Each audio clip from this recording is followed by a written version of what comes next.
सहना भवतु सहनो भुनक्तु सह वीर्यं करवावहै तेजस्विनावधीतमस्तु मा विद्विषावहै। शांति शांति शांति। हरि ओम श्री हरि ओम। पतंजलि योग सूत्र के अंतिम पाद कैवल्य पाद आज देखेंगे, प्रारंभ करेंगे। तो प्रारंभ से जहाँ समाधि पाद से चले थे हम, समाधि के बाद में साधना, साधना के बाद में विभूति और विभूति के बाद में अब उसकी अंतिम जो पराम विभूति है, सब सिद्धियों की परम सिद्धि जो है कैवल्य, उसका पाद शुरू होगा। तो कैवल्य क्या है? जब प्रारंभ हुआ था योग सूत्र, तो पहले ही योग सूत्र में पतंजलि महाराज ने कहा था चित्त योग अथ योगानुशासन। योग क्या है? एक अनुशासन है, और किसका है? चित्त वृत्ति का। चित्त की वृत्तियों को रोकना, चित्त वृत्ति निरोध है योग है। तो योग क्या है? योग है चित्त वृत्ति निरोध। और उस चित्त वृत्ति को, योग चित्त वृत्ति निरोध है, उस चित्त वृत्ति को रोकने से क्या होगा? तदा द्रष्टु स्वरूपे अवस्थान है। जो दृष्टा है वो अपने रूप में स्थित हो जाएगा, और वही कैवल्य अवस्था है। तो वहां पे बता दिया गया कैवल्य अवस्था क्या है कि जब दृष्टा अपने स्वरूप में स्थित हो जाए, वही कैवल्य अवस्था है। अब इसको विस्तार से यहाँ पे सूत्र में बताएंगे कैवल्य के बारे में। तो पहले पाद में भी ये बताया गया कि कुछ लोगों की ऐसी स्थिति जन्म से होती है, पूर्व जन्म के संस्कार से, और कुछ लोग बाद में प्रयास करके ऐसी स्थिति लाते हैं जहां पे वो अपनी चित्त की वृत्तियों को रोक पाते हैं। अन्यथा चित्त की वृत्तियां अनवरत चलती रहती है। मैंने उदाहरण दिया था उस समय जब योग सूत्र प्रारंभ कर रहे थे हम, कि एक भूत या जिंद प्रकट हो गया किसी के यहाँ। अब वो सारा काम करने के लिए तैयार है, लेकिन शर्त है कि वो शांत नहीं रह सकता। उसको कुछ न कुछ काम दो, अन्यथा वो खा जाएगा आपको। तो ऐसी चित्त की वृत्तियां होती है। चित्त की वृत्तियां, मन जो है निरंतर कहीं ना कहीं काम में, अगर अच्छे काम में लगाए रखो तो ठीक है, अन्यथा वो फिर आपको खा जाएगा। तो इसलिए चित्त की वृत्तियों को रोकना बड़ा मुश्किल है।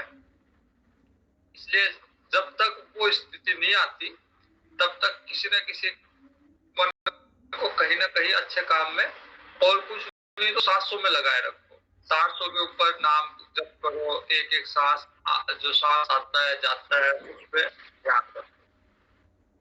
और अब कहा गया है जन्म औषधि मंत्र समाधि जा सिद्ध है।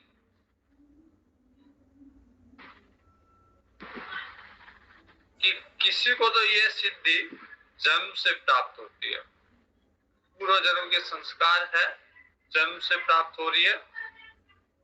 कोई फिर बाद में प्रयास करता है, तो प्रयास करने में औषधि, मंत्र, तप और समाधि ये सहायक है। सिद्धि ये सहायक है समाधि अवस्था तक जाने के लिए, कैवल्य प्राप्ति के लिए। औषधि कैसे सहायक है? जैसे कुछ औषधि होती है समाधि के लिए, जो बताया गया था उसमें ये भी था कि शरीर को स्वस्थ रखना। जैसे स्थिर सुखम आसन, अगर बैठना है एक जगह तो पहले शरीर स्वस्थ होना चाहिए। तो कई औषधि, जैसे च्यवन ऋषि को च्यवन प्राश से उनको यौवन वापस मिला था।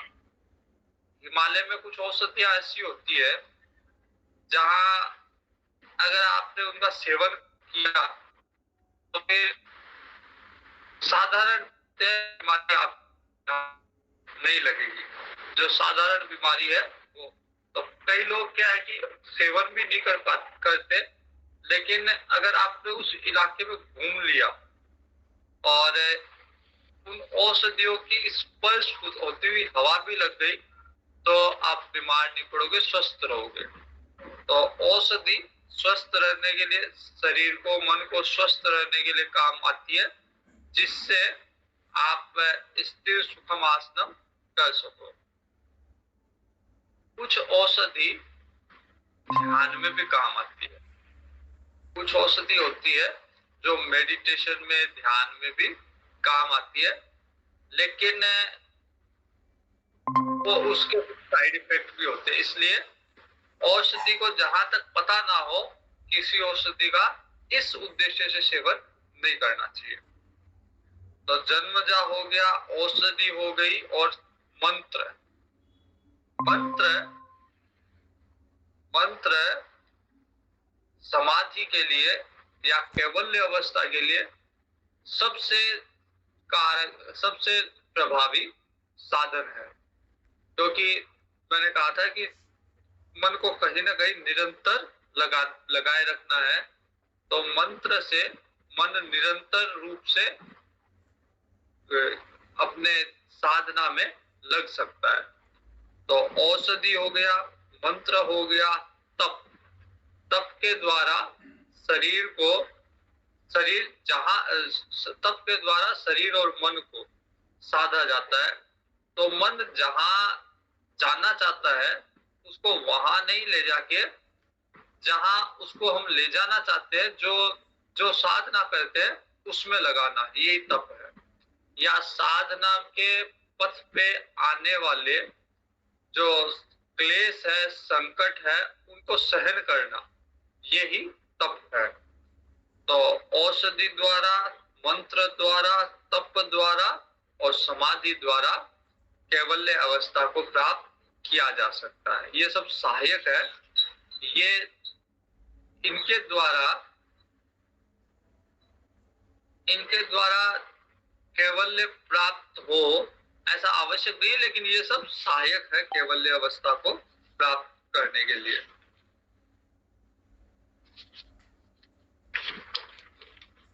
उसके बाद में सूत्र नंबर संख्या 2, जाते अंतर परिणाम है प्रकृत्या पुरात। तो एक जन्म से दूसरे जन्म में बदल जाना जाति अंतर परिणाम है, या एक वृत्ति से दूसरी वृत्ति में परिवर्तित हो जाना जाति अंतर है। जैसे एक जन्म हुआ, उसके बाद में दूसरा जन्म, वैसे एक वृत्ति जागृत हुई और उसके बाद में दूसरी वृत्ति, तो वो भी एक नया जन्म हो उसका। तो ये प्रकृति के पूर्ण होने से होता है। जैसे एक एक एक वृत्ति की कुछ प्रकृति है।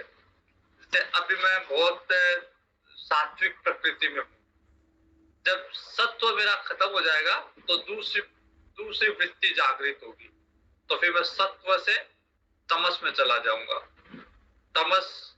तमस की वृत्ति जब पूरी हो जाएगी, वो प्रकृति पूरी हो जाएगी, तो फिर मैं सत्व में आ जाऊंगा या रजस में आ जाऊंगा। तो ये परिणाम है, प्रकृति के पूर्ण होने से जन्म होता है वृत्तियों का। अभी मैं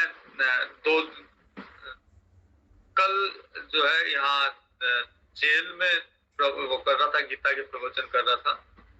तो एक कैदी का प्रश्न था ये कि अगला जन्म हमें किस तरह मिलता है, क्या उसमें मतलब क्या चीज होती है जिसके कारण हमें अगला जन्म मिलता है। तो उसका उत्तर यही है कि जैसे आपके संस्कार होंगे अंत समय तक, जितने संस्कार आपने संचित किए हैं, और अंत समय में जैसे संस्कार होंगे उसी के हिसाब से अगला जन्म मिलेगा। जैसी वासनाएं आपके अंदर संग्रहित हो गई, अंत समय में जो वासनाएं प्रभावी रहेगी उसी के हिसाब से अगला जन्म मिलेगा। तो यहाँ पे कहा कि जाते अंतर परिणामक प्रकृत्या पुरात। तो एक वृत्ति से दूसरी वृत्ति प्रकृति के पूर्ण होने पे प्राप्त होती है। जैसे सत्व पूर्ण हो गया या तमस पूर्ण हो गया तो फिर रजस में चला जाएगा। एक बार कुछ लोग स्वामी विवेकानंद जी के पास आए, कुछ युवा लोग, और आके कहा कि स्वामी जी हमको मेडिटेशन सिखाइए, हमको ध्यान सिखाइए। स्वामी जी ने उनकी स्थिति देखी और उनको कहा कि अभी मेडिटेशन आप नहीं कर सकते, आप जाके फुटबॉल खेलिए। फिर किसी ने पूछा कि आप फुटबॉल, वो मेडिटेशन सीखने, ध्यान सीखने आए थे, आपने फुटबॉल खेलने क्यों भेज दिया? तो स्वामी जी कहते हैं कि वो बहुत ज्यादा तामसिक लग रहे थे मेरे को, तमस में बहुत थे। तो तमस से सीधा निकल के उनको मैं सत्व में नहीं ला सकता, उनको ध्यान मेडिटेशन नहीं सिखा सकता। तो पहले उनका तमस, उनका आलस्य, उनका ये भगाना चाहता हूँ, इसलिए मैं उनको रजस में लाना चाहता हूँ। तो जब तक प्रकृति पूरी नहीं होगी तो दूसरी वृत्ति का जन्म नहीं होगा।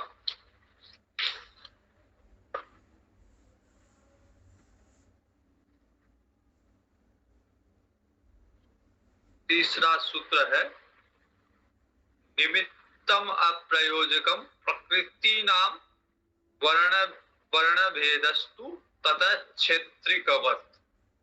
इसको थोड़ा ठीक से समझिए कि उदाहरण दिया हुआ है क्षेत्रिकवत। उदाहरण समझिए पहले, फिर बाद में सिद्धांत समझिए। कि एक किसान होता है और किसान का खेत है, खेत में कुछ उसने पानी को जाने के लिए नालियां बना रखी है, पानी के प्रवाह के लिए, और उसमें कुछ बाधा उत्पन्न हो गई तो वो पानी जा नहीं रहा। नालियां बनी हुई है लेकिन उन नालियों में बाधा उत्पन्न होने से पानी नहीं जा रहा। अब उसको पानी भेजने के लिए, दूसरी क्यारी में पानी भेजने के लिए उसको क्या करना होगा? उसको उठा के पानी को नहीं ले जाना या नई क्यारी नहीं बनानी, केवल जो अवरोध उत्पन्न हुआ है उसको साफ करना, नाली साफ करनी है। जैसे ही वो नाली साफ करेगा वो पानी जो है अपने आप स्वतः बह जाएगा, फिर उसको पानी के बहाव के लिए कुछ नहीं करना। वैसे ही जो चित्त का जो एक प्रकार से दूसरे प्रकार, वैसे ही ये जो निमित्त बताए गए कि जन्म के अलावा जो निमित्त बताए गए, मंत्र, औषधि, तप, समाधि, ये सब वैसे ही प्रकृति के नियामक नहीं है, लेकिन वैसे ही अवरोध को हटाने वाले हैं। मतलब ये प्रकृति को कंट्रोल करने वाले नहीं है, लेकिन अवरोध को हटाने वाले हैं। तो जहां पे साधना में या वृत्ति के लक्ष्य क्या है? चित्त वृत्ति को रोकना। अब इसमें जो अवरोध है वो तप से, मंत्र से, औषधि से, समाधि से वो हटेंगे, लेकिन प्रकृति का नियंत्रण ये सब चीजें नहीं करेगी। कि औषधि खाली या मंत्र जप किया या तप किया या समाधि की तो उनसे केवल्य अवस्था प्राप्त हो, ऐसा नहीं है। लेकिन हाँ, रास्ते में अगर कोई अवरोधक है तो वो दूर हो जाएगा। जैसे मैंने कहा था कि औषधि आपके शरीर को स्वस्थ रखेगी, फिर वो शरीर स्थिर बैठने में सहायक होगा, और जप के द्वारा मन के विकार, मन एकाग्र होगा, मन के विकार दूर होंगे। तो ये सब अवरोध को दूर करने के लिए साधन है, न कि प्रकृति को नियंत्रित करने के साधन है। निर्माण चित्तान्य अस्मिता अस्मिता मात्रात, चित्त का, वृत्ति का एक प्रकार से दूसरे प्रकार में नियुक्त होना निर्मित चित्त है।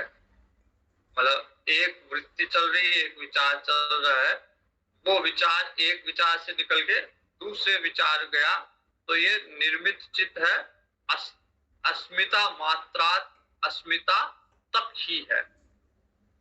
जो भी निर्मित चित्त है, मतलब जो भी वृत्तियां बन रही है, वो कहाँ तक बन रही है, तो कहा गया है कि वो अस्मिता मात्र तक बन रही है। अगर एक बार अस्मिता समाप्त हो जाए तो फिर ये वृत्तियां नहीं बनेगी, मन के जो विचार है तरह तरह के वो नहीं आएंगे।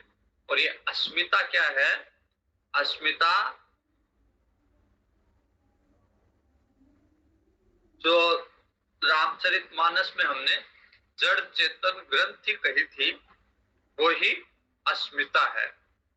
आत्मा और वृत्तियों का मिश्रण, वहां जड़ और चेतन का मिश्रण कहा गया था, यहाँ आत्मा और वृत्तियों का मिश्रण अस्मिता है। तो जब तक अस्मिता है, जब तक हमने अपने आप को स्थूल शरीर मान लिया, हम आत्मा है, और हमने अपने आप को स्थूल से, जड़ से संबंधित कर लिया, हम अपने आप को ये मान बैठे कि हम जड़ है, तो ये एक मिश्रण हो गया। तो ये जो मिश्रण है, ये जब तक बना रहेगा, हम स्पष्ट विभाग तय ये नहीं जान लेंगे कि चैतन्य का विभाग अलग है, जड़ का विभाग अलग है, आत्मा और अनात्मा, जड़ और चेतन, आत्मा चेतन और अनात्मा जड़। हम ये नहीं मान लेंगे कि दो अलग अलग विभाग है और हम आत्मा है। तो जब तक ये स्पष्ट नहीं हो जाएगा, तब तक ये वृत्तियां बनती रहेगी, एक वृत्ति, दो वृत्ति, तीन वृत्ति, ये विचार मन में चलते ही रहेंगे। तो इनको तोड़ने का तरीका यही है कि इस अस्मिता को समाप्त किया जाए। जड़ चेतन ये जो ग्रंथि है, उसको तोड़ा जाए। उसे हृदय ग्रंथि बोल दो, जड़ चेतन ग्रंथि बोल दो, कुछ भी बोल दो, लेकिन स्पष्ट रूप से विभागता ये जान लेना कि मैं जड़ नहीं चेतन। जब ये जान लेंगे, फिर क्योंकि जो वृत्तियां हो रही है वो भी जड़ में ही हो रही है। मन जो है हमारा मन मस्तिष्क, ये भी जड़ है। तो फिर इससे संबंध नहीं रहेगा और इससे उत्पन्न होने वाली वृत्ति भी प्रकाशित नहीं होगी। प्रवृत्ति भेदे प्रयोजकम चित्तम एकम अनेकेशाम। चित्त की वृत्तियां अनेक है, विचार अनेक है। वृत्तियां आज क्या मतलब क्षण प्रतिक्षण बदलती है। तो वृत्तियां अनेक है, कोई अच्छी है, कोई बुरी है। क्लिष्ट वृत्ति के बारे में हमने पढ़ा था, अक्लिष्ट वृत्ति के बारे में पढ़ा था कि कुछ वृत्तियां भगवान की तरफ, स्वरूप की तरफ ले जाने वाली होती है, कुछ संसार की तरफ ले जाने वाली होती है, लेकिन उनमें वो वृत्तियां अनंत है, मतलब एक नहीं है, अनंत है। अलग अलग तरह की वृत्तियां हैं, भले ही अच्छी हो, तो अच्छी में भी अनंत है और बुरी में भी अनंत है। तो वहां पे एकाग्रता नहीं है, वहां पे चित्त जो है स्थिर नहीं रह सकता, क्योंकि एक के बाद एक वृत्तियां आती रहती है। जैसे पानी में पत्थर फेंको, पानी स्थिर था, नीचे क्या है, पानी के दिख रहा था अगर पानी स्वच्छ है तो, लेकिन उसमें पत्थर फेंको तो रिपल्स आएंगे, मतलब उसके तरंगे आएगी, तो उसके कारण नीचे क्या है वो दिखेगा नहीं, वो जो है उसमें जो तरंगे उत्पन्न होगी वो तरंगे देखने नहीं देगी नीचे क्या है। वैसे ही जब चित्त के ऊपर तरह तरह की ये तरंगे हैं, हमारे मन के ऊपर ये जो चित्त की वृत्तियां हैं, अलग अलग विचार आना, ये तरंगे हैं। जब तक ये तरंगे शांत नहीं होगी, अंदर का जो स्वरूप है वो प्रकाशित नहीं हो पाएगा। तत्र ध्यान ध्यानजम तत्र ध्यानजम अनाशयम। तो एक चित्त जो सभी प्रवृत्ति को भेद कर इष्ट से जोड़ता है, उससे नियुक्त करता है और उसमें ध्यान जनित चित्त अनाशयम वासना और संस्कारों से रहित होता है, वह कभी नष्ट नहीं होता। जो मैंने कहा था, उदाहरण दिया था कि पानी की जो तरंगे है, वो तरंगे नीचे, पानी के नीचे क्या है उसको देखने नहीं देती। जैसे तरंगे शांत हो, पानी के अंदर क्या है ये स्पष्टतः दिखाई देता है। वैसे ही हमारे मन में तरह तरह के विचार आते, वृत्तियां आती रहती है, तो वो वृत्तियां हमारे वास्तविक स्वरूप को देखने नहीं देती। जैसे वो वृत्तियां शांत हुई, फिर स्वरूप को देखा जा सकता है। एक उदाहरण आया था रामचरितमानस में कि अगर यदि कोई वन में जा रहा है, वन क्षेत्र के बारे में नहीं जानता, और वहां पे तालाब है, लेकिन उस तालाब के ऊपर काई जमी हुई है, तो उसको पता नहीं चलेगा इसके नीचे पानी है। तो जब तक वो काई हटेगी नहीं, वो हरी हरी काई हटेगी नहीं, तब तक वो पानी स्पष्ट नहीं होगा। तो उस इलाके को जानने वाला वो क्या करेगा, वो उस काई को हटाएगा, और काई को हटाते ही निर्मल जल प्रकट हो जाएगा वहीं। वैसे ही चित्त की वृत्तियों को अगर हटा दिया जाए, अगर तरह तरह पे उठने वाले विचारों को हटा दिया जाए, तो स्वरूप स्वतः प्रकट हो जाएगा। उसके लिए फिर कुछ करना नहीं, करना है सिर्फ वृत्तियों को हटाने तक। और जैसे स्वरूप प्रकट हुआ, तो जैसे ही काई को हटाया, पानी पहले से ही था। प्रकट क्या होना है, प्रकट तो उसको कहेंगे कि पहले नहीं था अब आ गया, लेकिन ऐसा नहीं था, पहले से ही है, पहले से ही है, अब सिर्फ पीना है। तो वैसे ही चित्त की वृत्तियों को अगर हटा दिया जाए, शांत कर दिया जाए, तो स्वरूप स्वतः प्रकट है। उसके लिए फिर कुछ करना नहीं है। कर्मा शुक्ला कृष्ण योगिनस त्रिविधम इतरेशम। तो जो योगी होते हैं उनके कर्म न शुक्ल है न कृष्ण है, अर्थात न अच्छे हैं न बुरे हैं, न पुण्य है न पाप है उनके कर्मों में। हम यदि अच्छे कर्म करेंगे तो वो शुक्ल कर्म है, उनसे पुण्य प्राप्त होगा, और पुण्य का फल स्वर्ग लोक। अगर क्योंकि पुण्य ज्यादा हो गए, मिश्रित है अगर पुण्य, तो पुण्य मिश्रित है, पुण्य भी है पाप भी है, तो पृथ्वी लोक पे, क्योंकि पृथ्वी लोक पे स्वर्ग सुख भी है दुख भी है। केवल पुण्य पुण्य है तो फिर स्वर्ग में ले जाया जाएगा। स्वर्ग में पुण्य का भुगतान होगा, पुण्य के बदले भोग मिलेगा। जितना पुण्य है उतना भोग, और जिस टाइम पे पुण्य पूरे हुए वापिस पृथ्वी पे गिरा दिए जाओगे। पाप अगर ज्यादा है तो पाप को भुगताने के लिए नरक में डाल दिया जाएगा।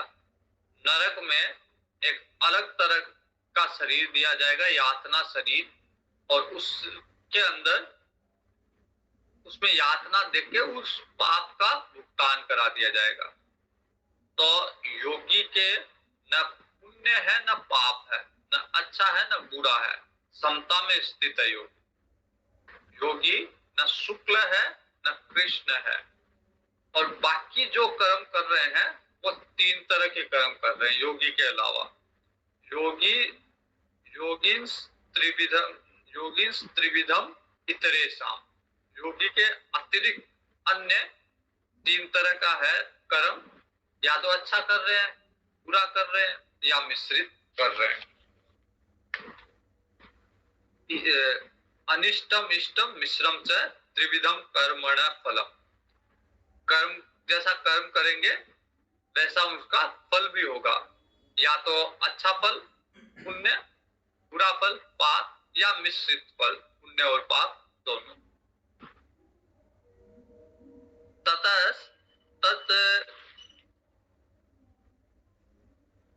ततस्तत्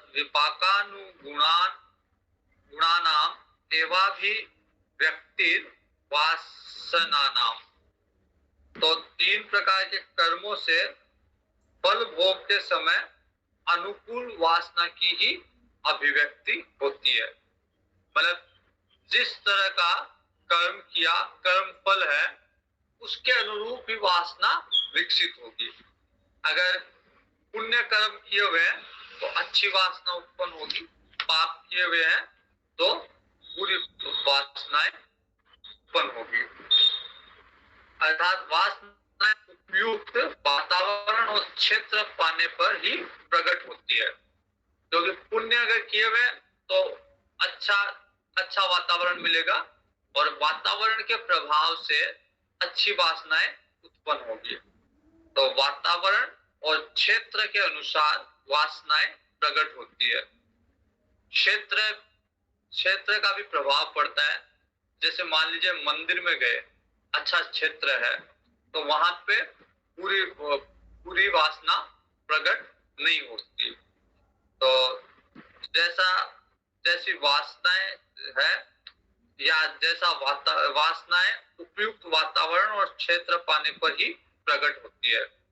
जिस वासना का जहां भुगतान होना है, उसके हिसाब से उसको वातावरण मिलता है और क्षेत्र मिलता है कि किस वातावरण में, किस क्षेत्र में वो वासनाएं प्रकट होगी।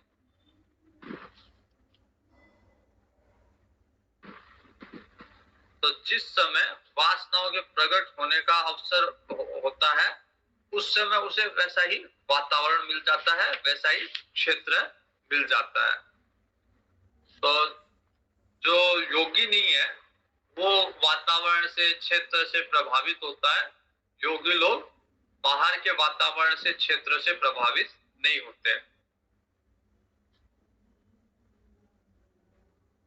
तो योगी जो नहीं है उनके कर्मों का 3 प्रकार का फल है। सात्विक फल मिलेगा, राजसिक या तामसिक। जैसे 3 गुण है वैसे ही उनका शुक्ल, कृष्ण और मिश्रित फल है। सात्विक, राजसिक या तामसिक फल है। जाति देश काल व्यवहितानाम अप्यांतर्यम स्मृति संस्कारयोर एक रूपत्वात्। अब कोई ये कहे कि जैसे मेरे को, मैं जैसे मान लीजिए मैं फतेहपुर में रहता हूँ और मैं अपना स्थान परिवर्तित कर दूं या अपनी जाति परिवर्तित कर दूं। जाति परिवर्तित का मतलब या तो जन्म परिवर्तित कर दूं। तो अगर जन्म भी परिवर्तित हो गया या देश परिवर्तित हो गया, मैं यहाँ से छोड़ के कलकत्ता चला जाऊं, तो जाति देश काल के अभिभुगतान अभी मैंने कोई संस्कार पाला तो बाद में उसका भुगतान कैसे होगा, क्योंकि काल परिवर्तित हो गया। तो इससे कोई फर्क नहीं पड़ेगा।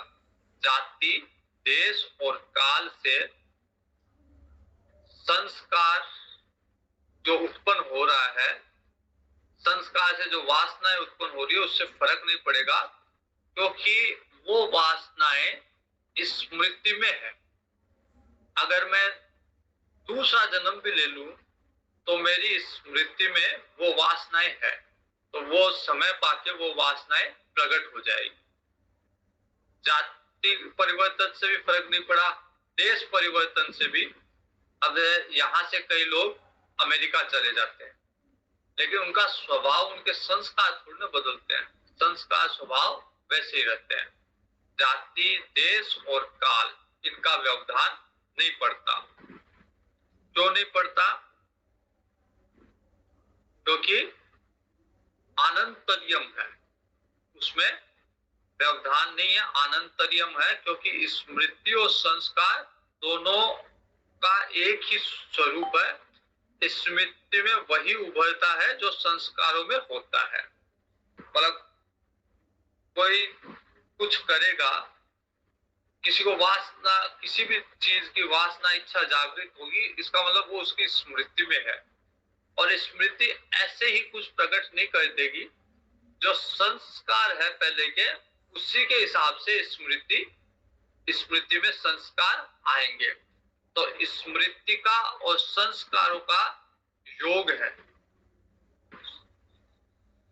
स्मृति और संस्कार दोनों एक ही स्वरूप है, तो उनको अलग अलग नहीं हो सकते। स्मृति और संस्कार अलग नहीं हो सकते। अगर आपने संस्कार बना लिए तो वो आपकी स्मृति में रहेंगे। अब आप भले जाति परिवर्तित कर लो, देश परिवर्तित कर लो, काल परिवर्तित कर लो, लेकिन वो संस्कार तो प्रकट हो ही जाएंगे जब उनको होना होगा। तो कोई ये कहे कि भाई हमने तो अब देश परिवर्तित कर लिया या काल परिवर्तित हो गया, तब तो शनि की दशा थी, अब शुक्र की दशा आ गई, या तब 2024 में हमने तो संस्कार इकट्ठा किए थे, अब तो 2025 लग गया, तो अब इसका फल नहीं मिलना चाहिए। ऐसा नहीं होता, क्योंकि वो स्मृति में है। तो जब तक स्मृति में संस्कार रहेंगे तब तक उसका फल भोगना पड़ेगा, या वो संस्कार प्रकट हो जाएंगे वासना के रूप में। तो स्मृति परिशुद्धो स्वरूप शून्यवार्थम मात्र निर्भाषा निर्वितर्का। कि अब कैसे कैसे इन संस्कार से छुटाया जाए, कैसे छुटकारा पाया जाए? तो स्मृति शुद्ध हो। जब स्मृति शुद्ध हो जाएगी तो फिर संस्कार शून्य हो जाएंगे। स्मृति परिशुद्धो स्वरूप शून्यवार्थम मात्र निर्भाषा निर्वितर्का। तो स्मृति पूर्ण रूप से तब शुद्ध होगी, तब चित्त शून्य सा हो जाएगा। मतलब चित्त के अंदर फिर नए संस्कार नहीं बन रहे, चित्त के अंदर नई वृत्तियां जागृत नहीं हो रही, तो फिर वो चित्त शून्य हो गया और स्मृति भी शुद्ध हो गई। रामचरितमानस में हमने देखा था कि कागभूषण जी को ये वरदान प्राप्त था कि वो कोई भी जन्म ले सकते। यहाँ जाति का अंतर है ना, लेकिन उनको जाति अंतर के बाद में भी उनका ज्ञान नहीं मिटता था। उनको ऐसा वरदान था, कौने हु जन्म मिटे ही नहीं ज्ञाना, सुनहि शूद्रमम वचन प्रवाना। तो इसका मतलब उनकी स्मृति में ज्ञान चला आ रहा है पीछे के जन्म से। तो जैसे उनकी स्मृति में, क्योंकि उनको वरदान प्राप्त है इसलिए वो ज्ञान चला आ रहा है। हम लोग अज्ञानी है, हम लोगों को वरदान प्राप्त नहीं है, तो ज्ञान की जगह हमारी स्मृति में पुराने संस्कार चले आ रहे हैं। तो हमारी स्मृति इस जन्म की नहीं है, जन्म जन्मांतर की है, और उनमें सब में पिछले संस्कार भी है। इसीलिए सबके संस्कार एक जैसे नहीं है, क्योंकि पिछले जन्म में कैसे संस्कार इकट्ठे किए वो स्मृति में आज तक बने हुए हैं। सबको ज्ञान है। पूरी भगवत गीता कहने के बाद में अर्जुन के मुंह से एक बात निकलती है, नष्टो मोह स्मृति लब्ध्वा। कि अब मेरा मोह नष्ट हो गया और मेरे को स्मृति वापिस से मिल गई। अर्थात अर्थात अर्जुन ने ये नहीं कहा कि आपने जो ज्ञान दिया था उसको मैं समझ गया। अर्जुन कहता कि ये तो पहले की स्मृति में था, वो स्मृति वापस से मिल गई। तो संस्कार रूप से सब में ज्ञान होता है, सब में अज्ञान होता है, लेकिन हम उस ज्ञान को भूल गए। और काकभूषण जी को वरदान था, इसलिए उनको उनको उनकी स्मृति में ज्ञान था। हमारी स्मृति में वरदान हमको है नहीं, हमने उतनी साधना नहीं की, भक्ति नहीं की, इसलिए हमको ऐसा ज्ञान का वरदान नहीं है। लेकिन हमारी स्मृति में इसलिए अज्ञान चला आ रहा है, जन्म जन्मांतर के संस्कार चले आ रहे हैं अज्ञान रूपी। तासाम अनादित्वम चाशीषो नित्यत्वात्। तासाम तासाम मतलब उन स्मृति, उन संस्कारों की एकता, अर्थात क्रम संस्कारों में व्यवधान न पड़ना अनादित्वम है। अब कब से ऐसा चला आ रहा है? कोई ये कहे कि भाई आप कहते हो कि स्मृति में वही है जो संस्कार है, उन स्मृति और संस्कारों की ये एकता कब से है? मतलब स्मृति वही लाती है पिछले जन्म से कि जो उसके संस्कार है, तो स्मृति और संस्कार साथ साथ चल रहे हैं। तो इसकी इस संघ की शुरुआत कहां से हुई? तो कहते हैं अनादित्व, शुरू से ऐसा ही है, शुरू से प्रारंभ से ही, इसका कोई आदि नहीं है। मतलब इसका कोई प्रारंभ नहीं है, आदि नहीं है, अनादि है। ये अनादि काल से स्मृति में संस्कार चले आ रहे हैं। पर कोई ये जानना चाहे कि भाई मेरे ये संस्कार की शुरुआत कहां से हुई, तो कहते हैं कि ये नहीं बता सकते शुरुआत कहां से हुई, ये अनादि है। लेकिन हाँ, अब ये बंद हो सकते हैं। ऐसी होती है कि अनादि है और अनादि रहेगी, मतलब अनंत रहेगी। लेकिन ये जो स्मृति और संस्कार है, इनका साथ है तो अनादि काल से, लेकिन अब इसमें रोक लगाई जा सकती है। अनादि काल से होने के बाद भी इनको रोका जा सकता है।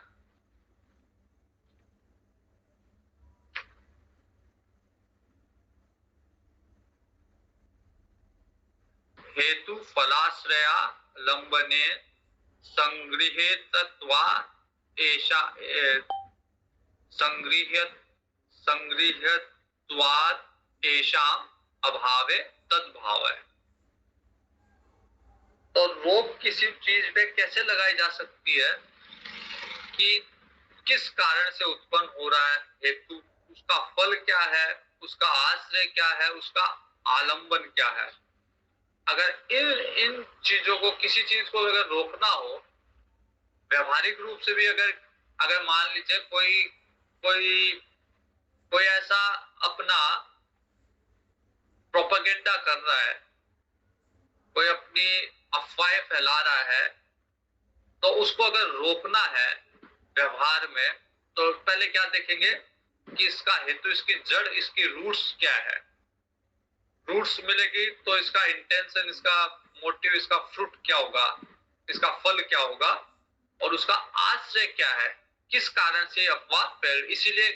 इसीलिए जब बड़ा एजिटेशन होता है तो इंटरनेट पे बैन लगा दिया जाता है, क्योंकि इंटरनेट से अफवाहें फैल रही है।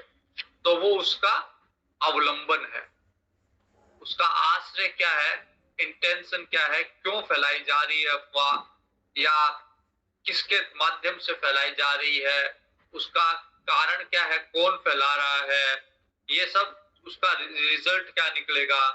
तो ये सब चीजें अगर इनको कंट्रोल कर लिया जाए तो फिर अफवाहों को कंट्रोल हो जाता है। वैसे ही अगर विषय क्या चल रहा है कि संस्कार और स्मृति ये अनंत काल से चली आ रही है हमारे। तो अनंत काल से संस्कार स्मृति के माध्यम से चले आ रहे हैं। अब इनको रोका कैसे जाए?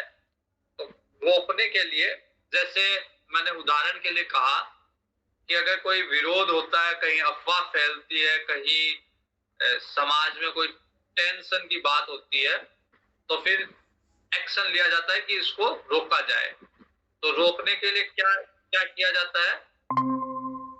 रोकने के लिए उसका क्या उसका कारण है, उसका हेतु क्या है, वो देखा जाता है कि भाई क्यों ऐसी अफवाहें फैल रही है, क्यों समाज में फैल रहा है, कौन ऐसी अफवाहें फैला रहा है, देखा जाता है उसका कि इसका रिजल्ट क्या निकलेगा।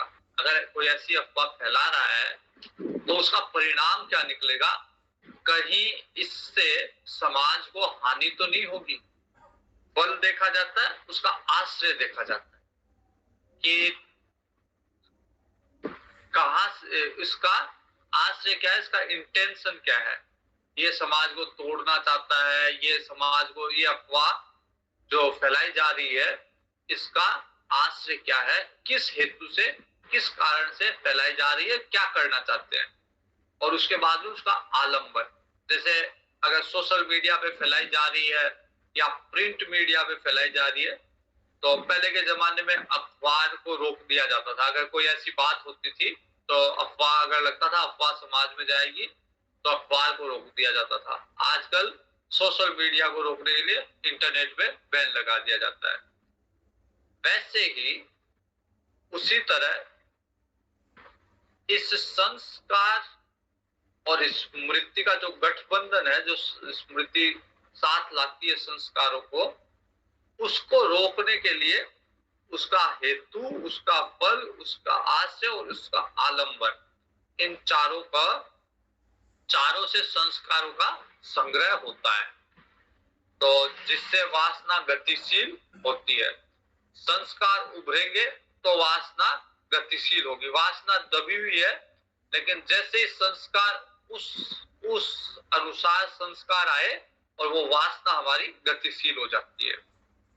इन चारों का अभाव होने से संस्कारों का भी अभाव हो जाता है। तो हमें क्या करना था? स्मृति और संस्कारों को अलग करना था। तो जैसे ही हमें हेतु, फल, आश्रय, आलंबन का पता चला और हम उसको, संस्कारों को रोक सकते हैं।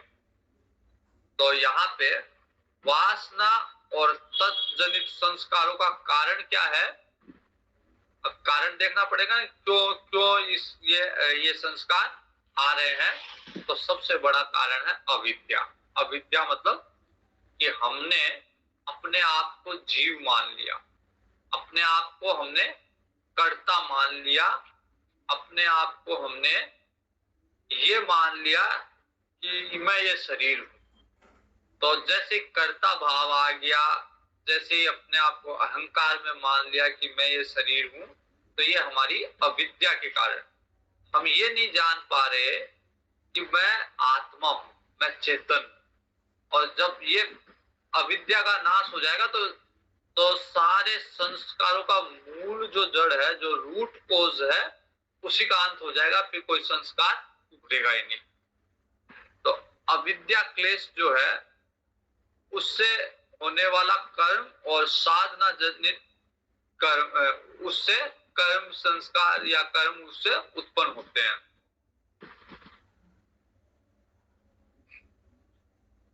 और इसका फल क्या है? जैसे 4 चीजें पता करनी थी ना, कि हेतु क्या है, फल क्या है।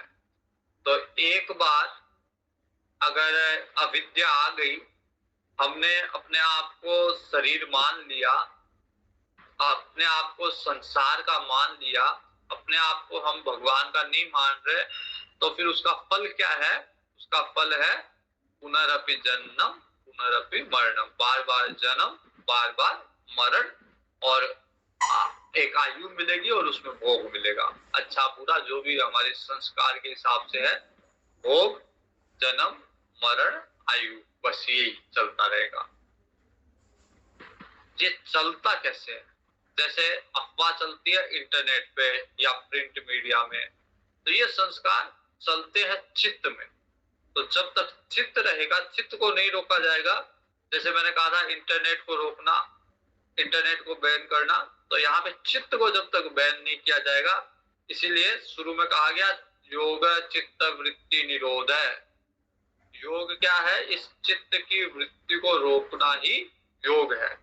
तो इस चित्त को नहीं रोका जाएगा तब तक ये, क्योंकि ये इसका आश्रय है, इसके द्वारा ही ये चलता है। अब इसका आलंबन क्या है? आश्रय पता चल गया, अब आलंबन किसके सपोर्ट से चल रहा है? तो ये चलता है शब्दादि विषयों से। जो भी विषय हमारे विषय भोग के हैं, आंखों से देखना, कान से सुनना, क्या सुन रहे हैं? शब्द सुन रहे हैं। देख क्या है? दृश्य देख रहे हैं।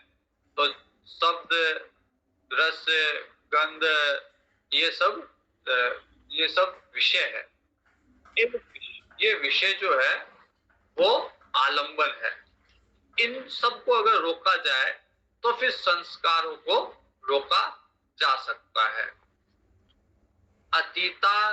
अतीतानागतम स्वरूपतो भेदात धर्माणाम। अब इनके कुछ धर्म है, संस्कारों के धर्म में, और इस धर्म में भी अद्वभेदात, काल का भेद होता है। इस कारण जो अतीत हो गया, जो वासना इत्यादि, जो पुरानी वासना है अतीत में चली गई, या जो आने वाली है, इस अभी प्रकट नहीं हुई आने वाली है, इनमें भी स्वरूप में धर्म विद्यमान है। धर्म मतलब कोई वासना जो है वो सात्विक है, कोई राजसिक है, कोई तामसिक है।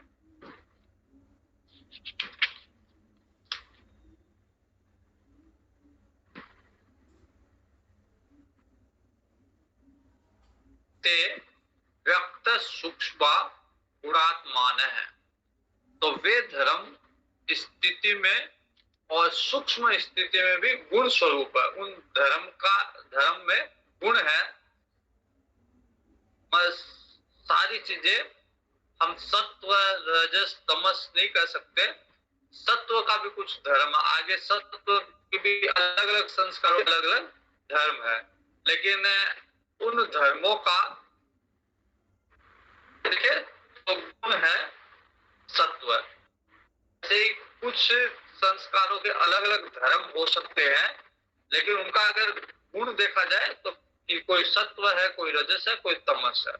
एक तरह से कहे तो संस्कारों को ग्रुपिंग कर सकते हैं, 3 ग्रुप में, विभाग में ला सकते हैं, सत्व रजस और तमस में। बाकी उसके अंदर भी उसके अलग अलग धर्म हो सकते हैं। तो ये धर्म व्यक्त स्थिति में और सूक्ष्म स्थिति में गुण स्वरूप है। व्यक्त स्थिति में, स्थूल स्थिति में अलग अलग धर्म लग सकते हैं, लेकिन उनके पीछे गुण एक ही है, या तो सत्व, रजस और तमस।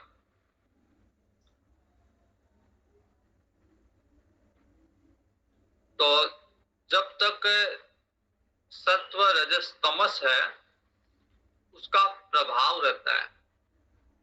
उन्नत, मध्यम और मलिन प्रभाव उसका रहता है। जैसा पहले बाद में कहा गया, वृत्ति सारूप्यम इतरत्र, कि जैसी वृत्ति होती है वैसा मनुष्य बन जाता है। जैसा मन होता है वैसा मनुष्य रूप धारण कर लेता है। जैसी वृत्ति होता है वैसा मनुष्य बन जाता है। तो यहाँ पे भी जैसा गुण होगा, अगर सत्व गुण होगा तो मनुष्य सात्विक बन गया, रजोगुण होगा तो राजसिक बन गया, तमोगुण हो गया तो तामसिक बन गया। तो वृत्ति सारूप्यम इत्र अत्र, जैसी वृत्ति वैसा मनुष्य। तो जैसा धर्म, जैसा गुण वैसी वृत्ति बन जाएगी। अगर तमोगुण है तो तामसिक वृत्ति बन गई, सतोगुण है तो सात्विक वृत्ति बन गई।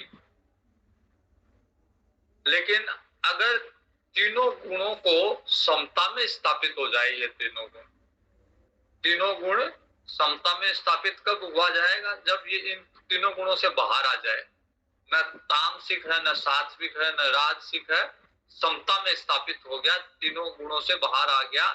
गीता में इसे कहा गया है गुणातीत अवस्था, कि पहले व्यक्ति तमो गुणों में था, तमो से निकल के रजोगुण में आया, रजोगुण से सत्व गुण में आया, और भगवान की जो अवस्था है वो गुणातीत अवस्था है। भगवान किसी भी गुण में बंधे हुए नहीं है। वैसे ही महात्मा भी गुणातीत हो जाते हैं, वो गुणों से पार हो जाते हैं। तो परिणामेकत्वात् वस्तु तत्वम, वहां पे वृत्तियां तो क्या अलग अलग है, वृत्ति कोई सात्विक है, कोई तामसिक है, कोई राजसिक है, उसमें भी फिर अनंत वृत्ति है, एक के बाद एक, एक के बाद एक, सारी वृत्तियों का खेल है और अनंत वृत्तियां हैं, कोई गिनती नहीं है, अनंत। लेकिन जो स्वरूप है वो एक है। जैसे तीनों गुण है, लेकिन गुणातीत गुण के कारण व्यक्तियों में भेद है, लेकिन जब गुणातीत हो गया तब फिर वो स्वरूपता एक ही है व्यक्ति। जैसे एक कहानी है छोटी सी, कि एक बार एक राजा था, वो रात को वेश बदल के निकलता था अपनी प्रजा का ध्यान रखने। तो रात को निकला और एक भिखारी गंगा जी के तट पे सो रहा था घाट पे। उस राजा ने जाके पूछा, बाबा कैसे हो? वेश बदल के नहीं, वो मतलब राजा अपने वेश में निकलता था। तो उस भिखारी ने पहचान गया राजा है। भिखारी बोलता है, राजा बस तेरे जैसा हूं। तो वो कहता है मेरे जैसा है? बोला हाँ, कभी तेरे जैसा, कभी तेरे से अच्छा। राजा को बड़ा आश्चर्य हुआ कि मेरे पास सेना है, मेरा इतना वैभव है, मेरे पास महल है, ये कहता है कि मैं तेरे जैसा हूँ और कभी तेरे से अच्छा हूँ। तो वो कहते बाबा मेरे से अच्छे कैसे हो? बोला तेरे को इतनी चिंता रहती है, सेना को संभालना रहता है, तेरी कभी रानियां, इतनी सारी रानियां पाल रखी है, वो रूठ जाती है, उनको मनाना पड़ता है, कभी प्रजा को देखना पड़ता है, मेरे ये सब टेंशन नहीं है, तो तेरे से अच्छा हूँ।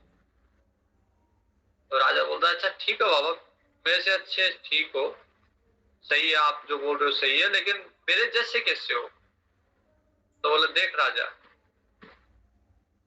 तेरे पास कितने ही महल हो, कितने ही तेरे पास रानियां हो, कितने दास दासियां हो, जब सोते हैं हम तो तेरे जैसी है, मतलब निद्रा अवस्था में तू और मैं समान, बराबर सुख है, किसी को कोई अंतर नहीं है। जागृत अवस्था में सारे भेद है, कोई ऊंचा, कोई नीचा, कोई पापी, कोई पुण्य वाला, कोई धनवान, कोई गरीब, ये सब जागृत अवस्था की खेल है। निद्रा अवस्था में कहीं कोई भेद नहीं है। अगर जागृत अवस्था में कोई विकलांग भी है, किसी के एक अंग नहीं है, लेकिन निद्रा की अवस्था में वो वैसा ही है जैसे सब है। वहां पे न कोई विकलांग है, न कोई धनवान है, न कोई गरीब है, न कोई अमीर है, न कोई मंत्री है, न कोई संतरी है। तो वहां एक अवस्था है सब। वैसे ही इन तीनों का प्रभाव माया, ये तीनों गुण माया में है, और माया में विविधता है, अलग अलग तरह के वृत्तियां हैं। लेकिन वही व्यक्ति जब गुणातीत हो गया तो वहां एकत्व है, वहां सब एक जैसे है। परिणामे एकत्वात् वस्तु तत्वम, जो परिणाम वस्तु तत्वम है, जो परमात्मा है, वो एक ही स्वरूप है उसका, वहां वृत्तियों वाला भेद नहीं है। परिणाम में एकता से वे न सात्विक, न तामसिक, न राजसिक, वो गुणातीत अवस्था में है। इनका कार्य शांत हो गया, माया का कार्य, गुणों का कार्य शांत हो गया, और वस्तु तत्व एक जैसी स्थिति योग से, योगाभ्यास से प्रकट हो जाता है। वस्तु दृढ़ता आत्मा परमात्मा को जो है वो उसका स्वरूप प्रकट हो जाता है। वस्तु साम्य चित्त भेदात तयोर विभक्त पंथा, तो वस्तु तो साम्य है, वस्तु एक ही है, वस्तु की समस्थिति में चित्त भेद है, चित्त का भेद प्रत्यक्ष है, वस्तु में कोई भेद नहीं है। परमात्मा में, आत्मा में, वस्तु कहो, तत्व कहो, कुछ भी कहो, वहां कोई भी भेद नहीं है, लेकिन तयोर पंथा विभक्त है। उसके जो मार्ग है चित्त और उसके द्वारा देखी जाने वाली वस्तु, इन दोनों का मार्ग अलग अलग है। साधारण भाषा में भगवान के यहाँ कोई भेद नहीं है, लेकिन प्रकृति में इतने सारे भेद है। वैसे ही गुण जो है वो प्रकृति में है, तो गुणों के कारण भेद है, वृत्तियों में भेद है, लेकिन जब वृत्तियां को हटा के परमात्मा के दर्शन करोगे वहां कोई भेद नहीं है। वस्तु अपने आप में पूर्ण है, चित्त उसमें विलीन हो जाता है। तो जब चित्त उसमें विलीन हो गया तो फिर कोई भेद नहीं है। प्रकृति उस वस्तु में परिवर्तित हो जाती है, नष्ट नहीं होती, परिवर्तित होती है। प्रकृति कभी भी नष्ट नहीं होती, लेकिन उस वस्तु में, परमात्मा में, आत्मा में समाती है तो फिर वो परिवर्तित हो जाती है, वो उसी का स्वरूप बन जाती है। न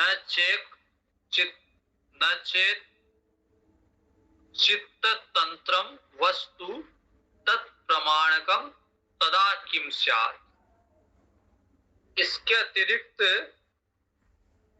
वस्तु किसी एक चित्त के अधीन नहीं है, क्योंकि जब वह चित्त का विषय नहीं रहेगी,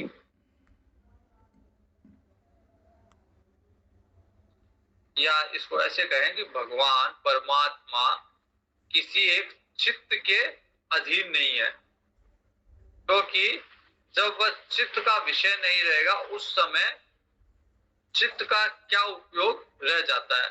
मतलब जब तरह तरह की वृत्तियां भगवान में समाहित हो जाती है तो उस चित्त का अब कोई उपयोग नहीं है, क्योंकि चित्त का काम क्या था, तरह तरह की वृत्तियां जागृत करना। अब वो वृत्ति तो एक ही रह गई, भगवान है बस, और कोई वृत्ति नहीं है, तो उसका नाश हो गया, चित्त का उपयोग नहीं रह जाता, वह शांत प्रवाहित रहता। अब शांत हो गया वो चित्त, नाश होने का मतलब शांत हो गया। अतः वस्तु जब प्रामाणिक हो जाती है तब चित्त का अलग से क्या काम, चित्त चेतन का ही प्रसारण केंद्र बन जाता है। अब अलग से चित्त नहीं दिखता, केवल चैतन्य दिखता है, केवल भगवान दिखते हैं, आत्मा दिखती है, और ये तरह तरह की वृत्ति वाला जो चित्त था वो, उसका प्रभाव समाप्त, वो उसी में मिल गया, भगवान में ही मिल गया, क्योंकि अब अलग अलग वृत्तियां ही नहीं है, अब केवल एक ही वृत्ति है, आत्मा की वृत्ति। यही तक देखते हैं, अगला कल देखेंगे, और कल ये पूरा हो जाएगा, ये पाठ भी पूरा हो जाएगा, और योग दर्शन, पतंजलि योग सूत्र भी पूरे हो जाएंगे। परसों से फिर भगवत गीता, 17 तारीख है ना परसों, आज 15 है, कल 16, परसों से भगवत गीता प्रारंभ करेंगे।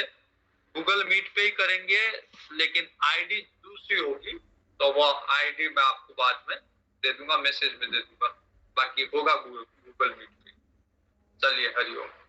ओम पूर्णमद पूर्णात् पूर्णमुदच्यते पूर्णस्य पूर्णमादाय पूर्णमेव अवशिष्यते। ओम शांति शांति शांति। हरि ओम। श्री गुरुभ्यो नमः। हरि ओम। हाँ, कोई किसी का प्रश्न है?